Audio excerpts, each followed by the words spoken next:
Wait. First of all, subscribe and activate the subtitles in your language. And secondly, we all know that One Punch Man is a parody of the hero genre, something like karate. The premise of One Punch Man is simple: Saitama is the strongest. So I am going to analyze the real power of Saitama. Get ready for the explanation of Goku versus Saitama. Let's be direct. Both Goku and Saitama will be the winners in their respective universes. If a version of Goku appeared in the Saitama universe, then most likely Saitama will be the winner. On the other hand, the Dragon Ball universe is much more realistic and complex, where Goku himself will not even be in the top 10 of the most powerful characters. So we will take Saitama to the world of Dragon Ball, where we can calculate his powers and get an idea of how strong he is. This is the new Set Warrior.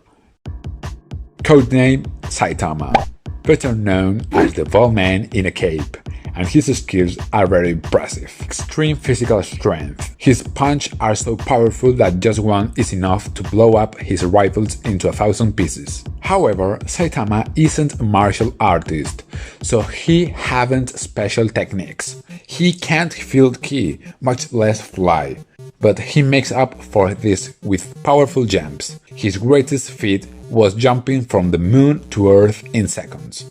He also has incredible speed and reflexes, exceeding the speed of sound with ease. Thanks to this, Saitama can easily dodge or stop attacks. As if that weren't enough, he has a practically absolute defense, which unlike Set Warriors isn't based on ki. His body is indestructible.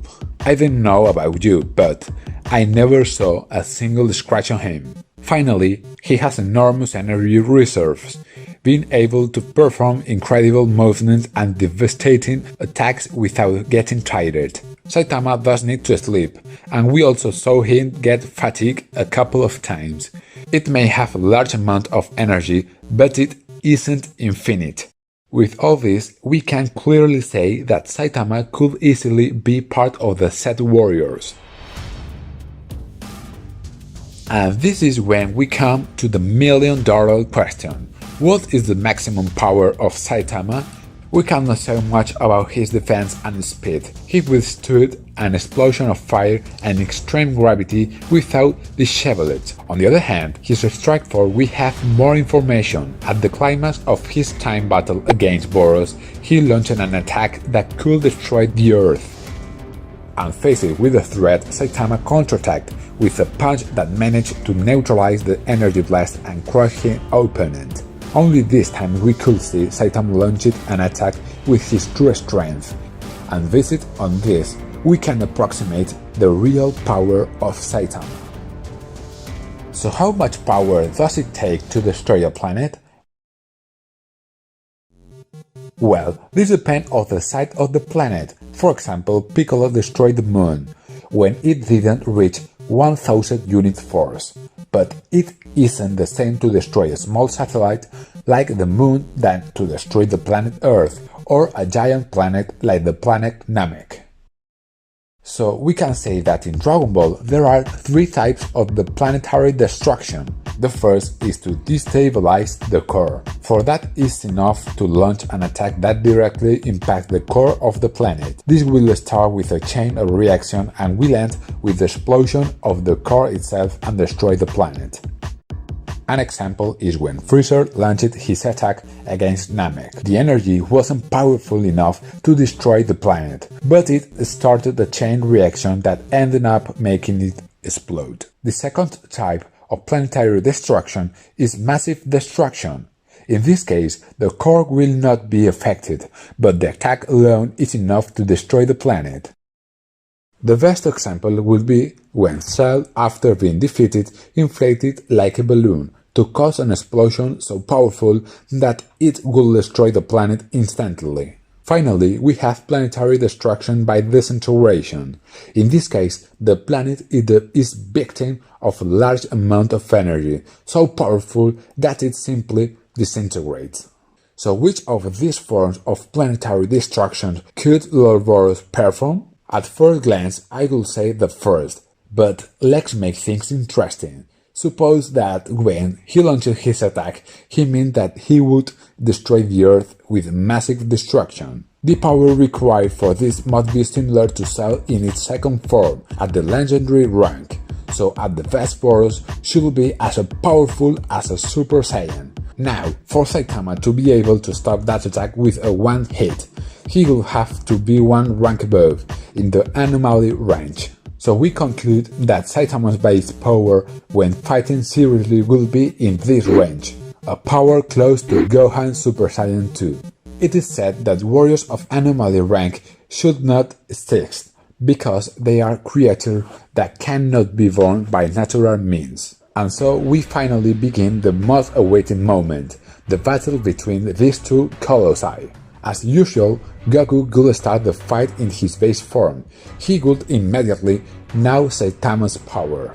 But Saitama can know the power of Goku. He doesn't have the ability to feel ki. Being a kind person, this hero could start with his basic attacks. The normal consecutive punches. It's a series of quick punches with the right hand. These attacks are more than enough to crush most monsters, but they wouldn't do anything to Goku, that in his base state would just dodge them. Seeing this, Saitama would use his second attack, the consecutive normal punches with two hands, a flurry of much faster attacks. This time Goku might not be able to dodge them all. He would decide to transform into Super Saiyan maximum power. In front of an enemy superior to Lord Boros, Saitama would be forced to fight seriously, using the Serious series. That as, we know they are techniques in which he makes an effort.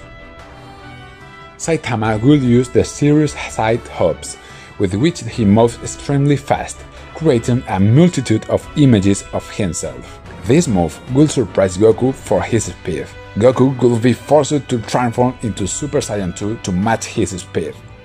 Faced with an opponent who matches his speed and is immune to his normal attacks, Saitama will use his Serious Punch, the impressive attacks he used to destroy Boros. As we said, this destructive power would be like a full force attack from Gohan Super Saiyan 2. This powerful attack would manage to wound Goku, but without actually killing him. Then Saitama will realize that he is meeting a formidable rival, someone at the same level. I think this will cheer up Saitama and regain his desire to fight, starting an impressive peer-to-peer battle. Finally, Goku would transform into Phase 3, forcing Saitama to reach his limit. If it had to guess, I would say that by trying his best he is capable of reaching the next rank of primordial strength. And you might ask yourself, are you telling me that Saitama, a simple human being, could reach the power of primordial force in the universe? You are right. Perhaps I exaggerated a bit, because this power is enough to endanger the entire universe. In this colossal battle, they would both land devastating blows and hurt each other. But in the end, who will win? Well, although Saitama's strength is colossal, he doesn't use martial arts. He hasn't special techniques. He can't feel the presence of his opponent. I think that this could be Saitama's Achilles heel. As an experienced martial artist, Goku could read his movements and ultimately defeating him with a special technique like Kamehameha. So today Goku has proven to be more powerful than Saitama. Yet what we say about Saitama is what we have seen to date. Saitama, without controlling the energy, has a power close to perfect Cell.